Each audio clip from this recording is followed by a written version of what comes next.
The ocean, vast and mostly unexplored, most of its deepest parts completely unseen by humans, makes it no surprise how terrifying the ocean can be, both in reality and our minds. Yet, I would say it's relatively underused in horror despite the recent few we covered. I think the ocean is a mostly untapped well of horror, and today we will be going over one series that takes you to the absolute deepest parts of the ocean, maybe even all the way down to hell. Alright, and hello.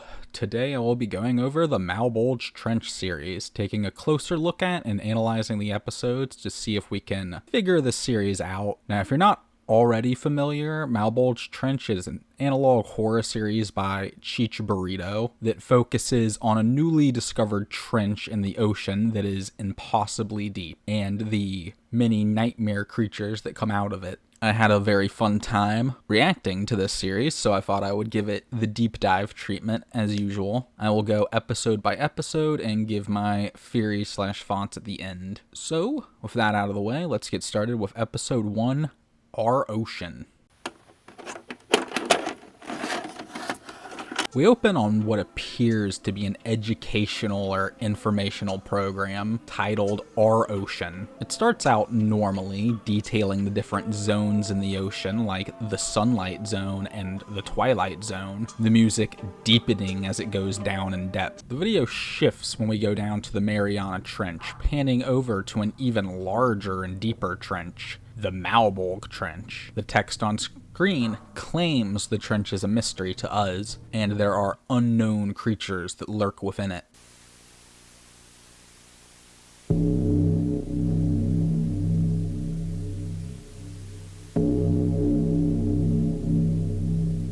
What the hell was that? Looked like a squid of sorts, but the low detail makes it hard to tell. We move on, detailing multiple monitoring stations that have received audio from Malbolge Trench. Not only that, but apparently the sound they got is the loudest ever recorded.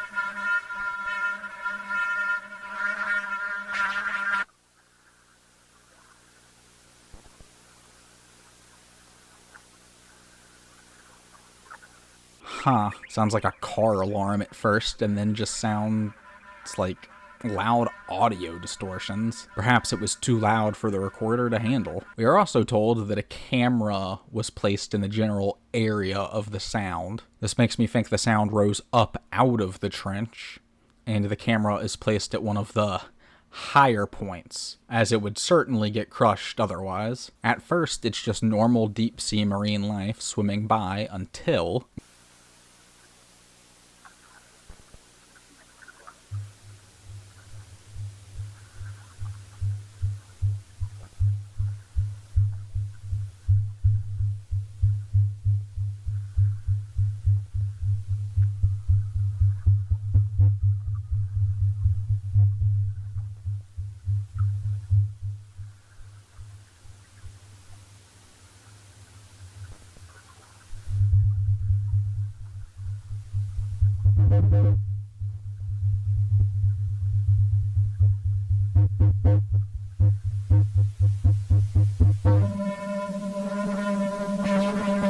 we hear faint sound in the water and see something peek up at the camera before swimming towards us. Seems to be some sort of squid-like creature from before, and as it gets closer, we hear distortions similar to earlier. The camera cuts out, so whatever that was is not normal marine life, and it may have made the sound recorded earlier. It also moved erratically as it got closer to the camera. Maybe that was like a visual distortion to go along with the audio, but that brings us to the end of this episode, and on to the next one, Island Discovery.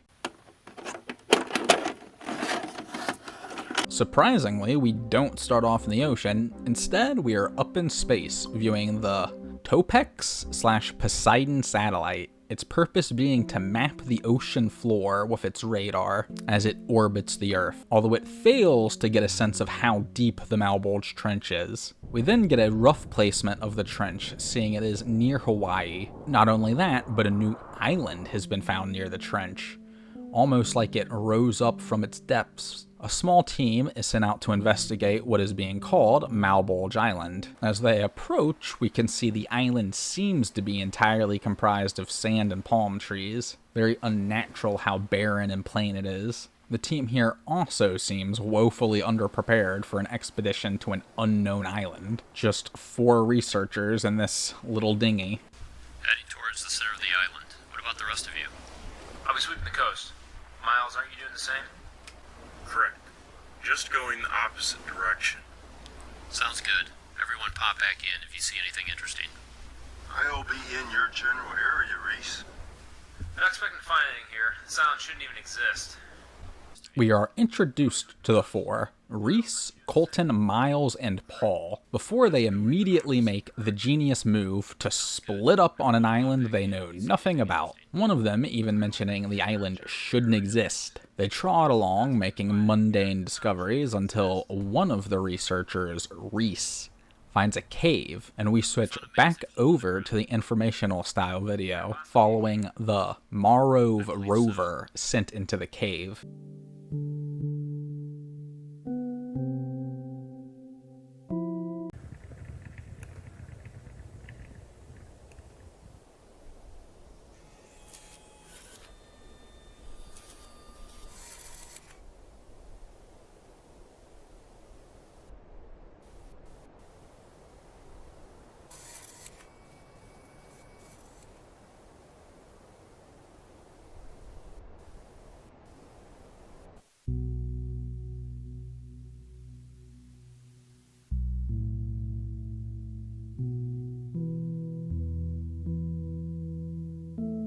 After traveling for a bit, we see what looks like a stone tiki with a squid statue behind it. The eye is hollowed out, the camera readjusts, and we also see what looks like another statue in a large body of water down here, connected to the ocean or maybe even directly to the trench. We then go back to our research team following Reese again, as he makes his way back to the boat in the dark, although he gets lost on the way and stumbles onto something.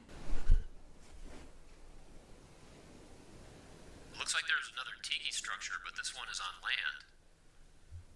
Take some video and photos of it and come back to the boat.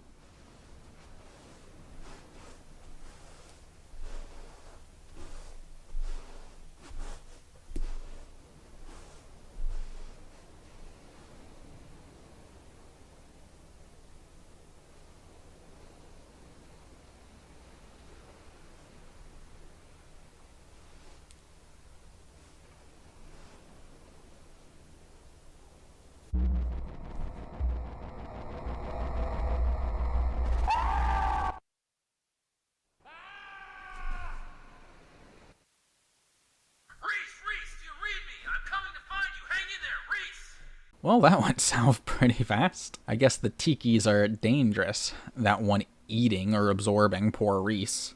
We see one of his colleagues, Colton I think, frantically looking for Reese after hearing his cries, eventually stumbling onto the tiki, seeing Colton's gear in front of it. He examines it closely and we can see that its eyes are no longer hollow. Colton eventually retreats from the tiki.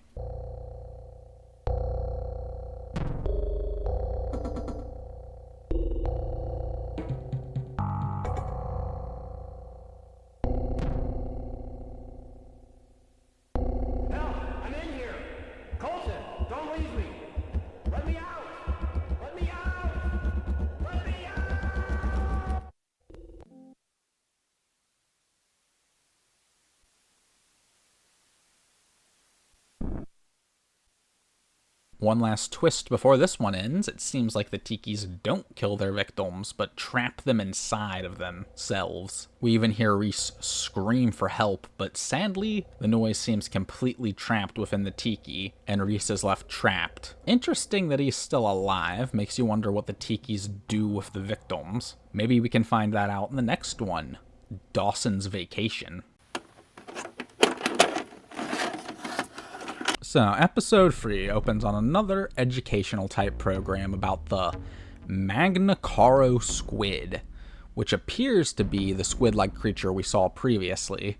The name makes it seem based on the real-life Magna Pinna squid. It is observed around 35,000 feet down in Malebolge Trench, reinforcing my earlier statement they are only studying the very top parts of the trench currently. Also, they have been on camera 3 times and are made of only flesh, no internal organs or any other material to speak of. Not really sure how that works. On top of that, they grow up to 150 feet long, making them quite large, using these long limbs to catch prey, or so researchers think anyways. They also believe the squids to be very aggressive, although they are not sure how they would react to a person. Not well, I would imagine. We then get to see those aforementioned 3 times they have been on camera. The first sighting is the underwater recording we got in the first video, Our Ocean. So I will be skipping to the second sighting.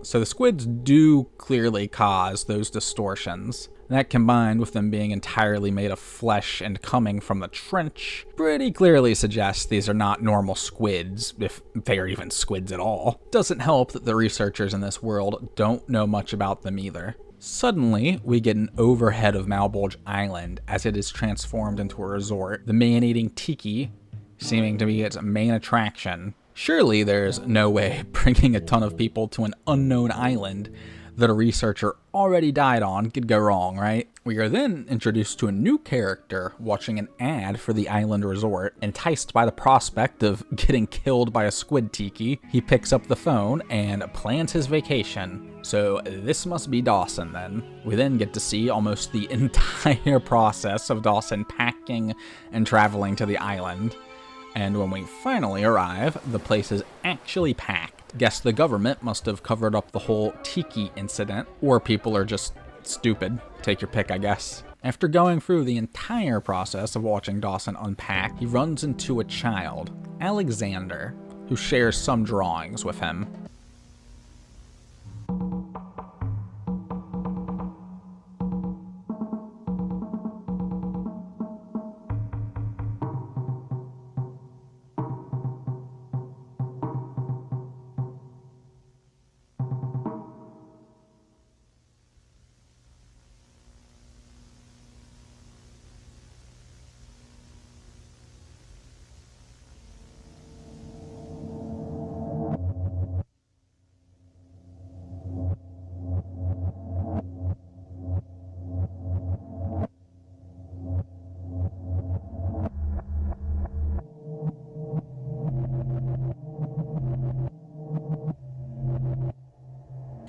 Interesting that he would draw the tikis, but the images of his nightmare seem to depict them in the process of absorbing victims.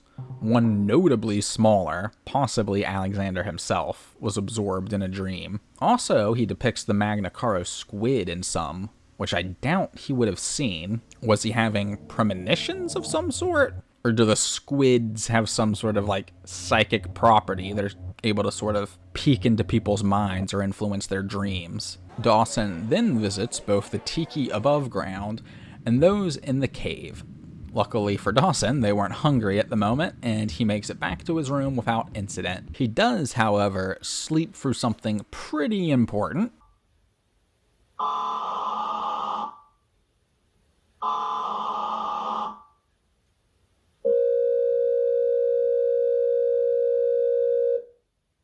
This urgent communication is hereby proclaimed for your safeguard on Malbolge Island. It is imperative to note that this is not a simulation. Suspicious activity has been reported on the island, specifically involving the disappearance of the Malbolge Trench from their designated locations. These trenches are believed to pose a potential threat. There have been reports of the trenches appearing in unexpected locations, with guests claiming to have seen human eyes within their empty sockets. Should you find yourself encountering one of the Malbolge trenches, it is imperative that you proceed with utmost composure and deliberate caution, retreating to a considerable distance. I must emphasize, refrain from approaching them in any manner whatsoever. Do not get close to them. We urgently request that all guests pack their belongings and proceed calmly to the shore, where multiple boats from Hawaii will be arriving shortly to facilitate the evacuation of the island. Well, who could have seen this coming? Turns out building a resort on Tiki Murder Island was a bad idea. The Tikis have free reign of the island now, and poor Dawson missed the evacuation notice. Thankfully, the message runs through the night, and Dawson eventually sees it when he wakes, and prepares to get the hell out of there.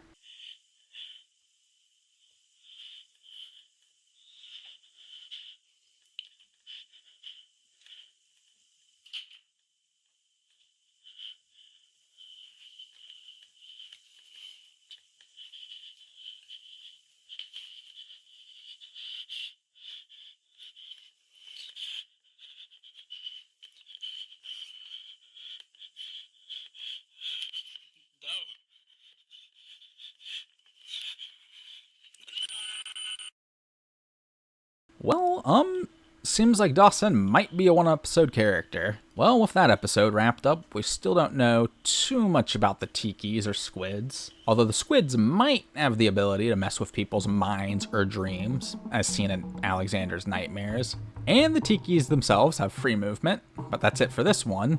Next up is Stranded.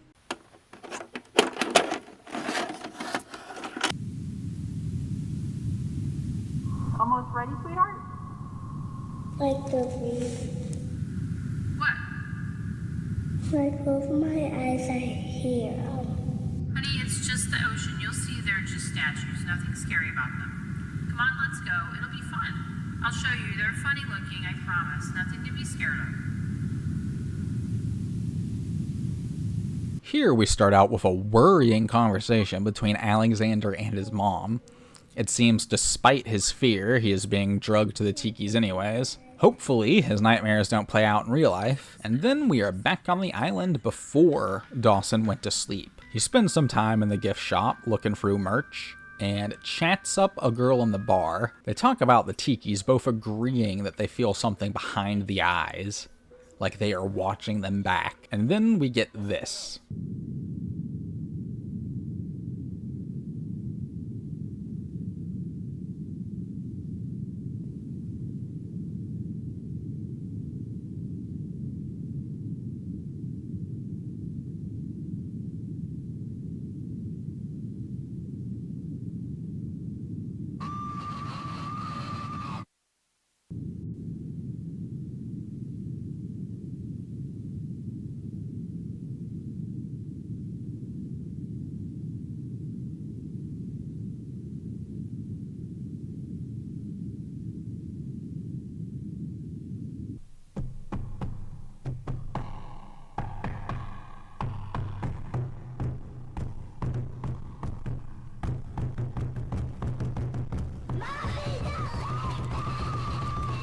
Sadly, it seems Alexander's nightmare does come to pass, and he is absorbed by the tiki that was underground.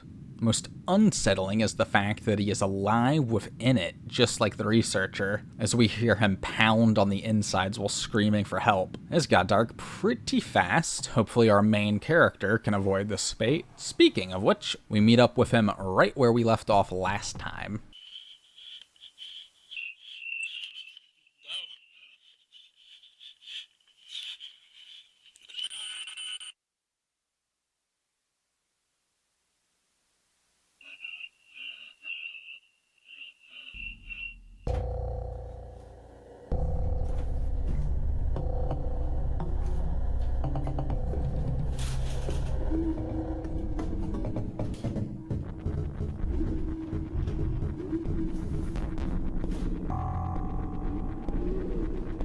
Attacked by the tiki that contains the researcher, Dawson narrowly escapes out the window, running across the resort, screaming for help. Of course, we know everyone else is evacuated at this point, leaving Dawson stranded. It's when he is yelling at the shore in frustration that a wooden tiki necklace washes up. Seeing nothing suspicious about this, he of course puts it on, and with nothing else to do, heads back to the resort, finding what appears to be a broken apart tiki on the way. Looks like it could even be the one that got Alexander. Huh.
Hey! Hey!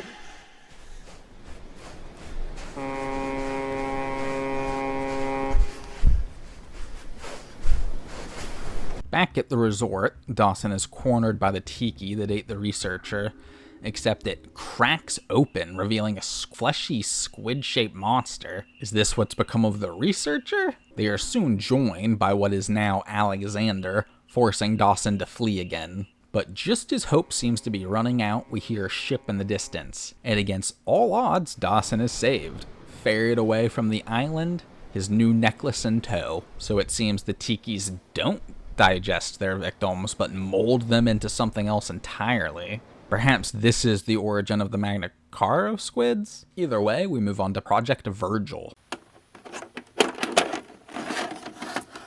This episode begins outlining the Virgil, which is a bathyscaphe, a word I totally didn't need to look up. Basically a submarine. Also going into Project Virgil, an attempt to study the depths of the trench. With the Virgil, they put together a small crew of three: the engineer, Mark Bennett, the oceanographer, Stephen Reynolds, and the captain, James Harper. We join them at 10,000 meters. One of them refers to the trench as a gateway. Interesting choice of words. And they begin to notice fish that normally don't venture this low, seemingly drawn to the trench. They descend for a while, the sub creaking under the pressure, eventually getting to a point they can see the wall while descending.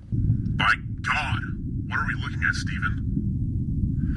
Those look like tunnels, but with lava inside them. That's what's causing the orange glow. Power system's holding steady, but these energy spikes are unusual for a trench this deep. There's an anglerfish. Wait, there's something in the tunnels on our left. I can't make it out.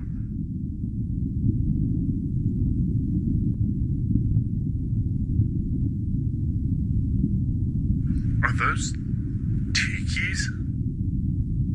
Wait, there were tikis on Malbolge Island, and two of them look the exact same. The tikis They're inside these fiery tunnels, almost like pods. It's like the trench itself is incubating them. Well, certainly did not expect to see the tikis from the island down here. And that last comment, incubating them, almost seems like the tikis are an egg or shell of some sort. Also, how did those same tikis reform and get down here? Unsatisfied, the captain decides to continue pushing deeper. What the hell is this place? This isn't possible. It looks like hell. Molten rocks and flesh. Shit! But the systems are holding.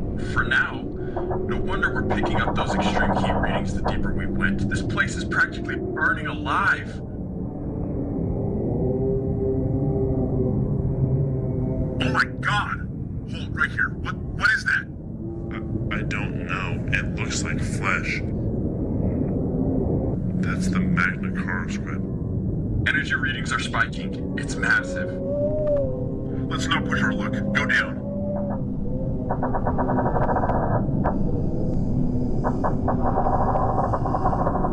Seems the prior assessment of the trench as a gateway was pretty apt, as it does in fact seem to lead straight down into hell. Seeing another weird flesh creature, they are chased deeper by the Magna Carta squid. And the discovery of another flesh monster, this one resembling an eel. Interesting. Let's keep that in mind for later. They reach an impossible 15,000 meters deep before the sub can't handle it, and they need to ascend. 15,000 meters. Captain, pressure's building fast. Get us out of here, now! We've seen enough. I can't believe we're this deep. Something's wrong. The ascent's not responding. We're locked in place. What? The flow lights turned off. Just trying to re-engage the lights. I'm getting nothing. No response. Just an electronic flash camera. Did you see that? Flash again. It's moving. It's getting closer. Fire again. Flashing again. Now!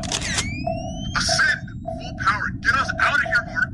We're locked out. Controls aren't responding. It's right in front of us. It's right in front of us. So much for Project Virgil, I guess. 15,000 meters and not even close to the bottom, huh? Pretty sure the trench is impossibly deep at this point, and the flesh creatures seem to call this place home alongside the tikis. The thing at the end looked like it could have been the Magna Carta squid viewed head-on, or more likely a tiki, maybe even one big enough to engulf the entire sub. Only one more episode to piece together. Twin Palms Motel. We pick up with Dawson back on land, presumably Hawaii, as it's the closest to the trench. Tired and shaken from the night's events, he makes his way to the Twin Palms Motel. Checking in for the night, he takes some time to inspect the tiki necklace that he found, pocketing it for now. Its purpose unclear at the moment. The next morning, Dawson decides to take it easy for a bit. Understandable after what happened to him. So he relaxes on the beach for a bit before sailboating. Okay, really? The beach is one thing, but he really wants to go out on the water after all that? Okay, you do you, I guess, Dawson.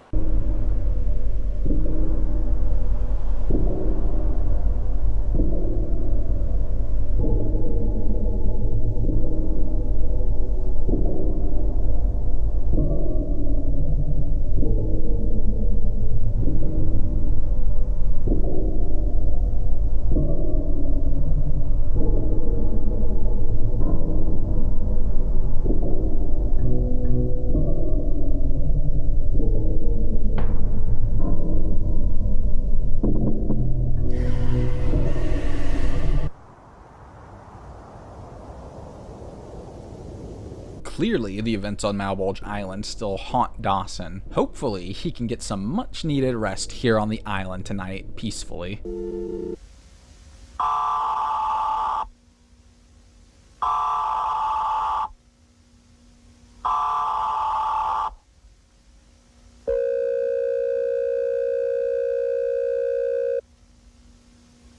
This is an emergency transmission issued by the Hawaii Emergency Management Agency. It is imperative to note that this is not a simulation.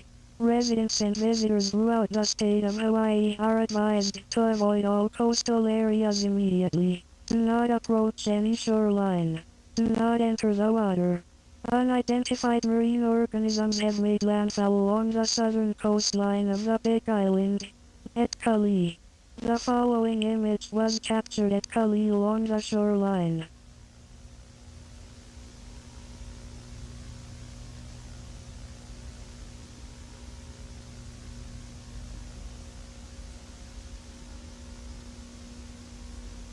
Under no circumstance should the public approach or interact with these organisms. If you encounter any, immediately evacuate the area. These beings are hostile. Officials believe these organisms originate from the Malebolge Trench. In addition to unidentified marine organisms, multiple tickets have been observed along impacted shorelines. Do not get close to the tickets. I repeat, do not get close to the tickets. Preliminary findings strongly suggest a connection to the recent evacuation of Malbolge Island. Continue to monitor official broadcasts for updates. Stay safe. Well damn, Dawson can't catch a break it seems. The tikis have spread from the island. Not only that, but more weird fleshy marine creatures. 3 to be exact. The crew of the Virgil, perhaps? Looking outside, Dawson spots tikis along the shore and begins stealthily making his way back to the car. Or so I thought. Actually, the psychopath heads to the beach.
Well, that was kind of your fault, huh, Dawson? Luckily, he has plot armor, somehow escaping yet again, being chased by the same 3 marine creatures we saw on the TV, each with notable human features, mostly eyes. Although the blobfish in particular has a human hand on it. Also seems like the Magna Caro squid chases after Dawson on land as he drives away. Although this could be in his head due to psychic squid shenanigans, but either way, he makes it all the way home safe and sound. Although it seems not everything is right, the tiki statue opening its eyes to end the episode.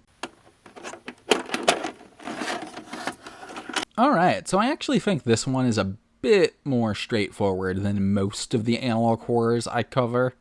So let's just get straight into what I think is going on. Now I imagine most of you have caught on that the name Malebolge and Virgil both come from Dante's Inferno. Malbolge being the 8th circle of hell, divided into 10 trenches, bulge, and Virgil serves as Dante's guide through hell. While I'm not super familiar with this stuff, I think it's enough to theorize that Malbolge Trench is one of the 10 ditches, or just a branch of hell itself that is poking through into our world, with the tikis serving to whisk people away and turn them into those marine monsters. Possible that those are this hell's version of devils. These devils, in turn, go forth to torment the living. As for the necklace Dawson found, I would guess that it's either a tracker of sorts, or it has some other property that allows the tikis to leave the island. And they will presumably keep popping up around Dawson and taking unfortunate victims to turn into more quote-unquote devils.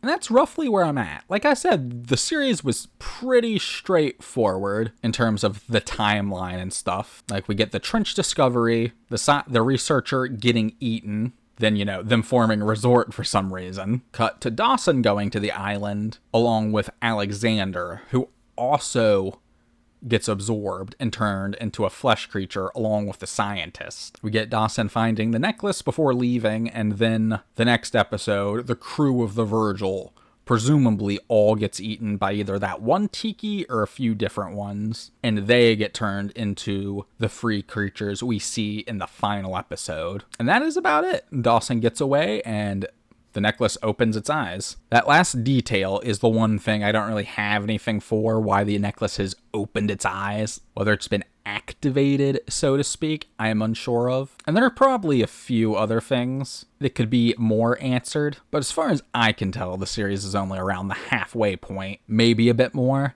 So I think we will still have plenty of clues to pick apart in future episodes that may or may not change how I view things. But for now, that's the Malbolge Trench Explained. All right. Thanks to everyone who stuck it out to the end. This one was probably a lot more straightforward than the other deep dives I've done, but I hope you guys enjoyed it. And as always, a thank you to my members. As always, they get access to the deep dive videos a few days early. But yeah, no, I appreciate you guys, and hopefully I see y'all on the next one. Peace.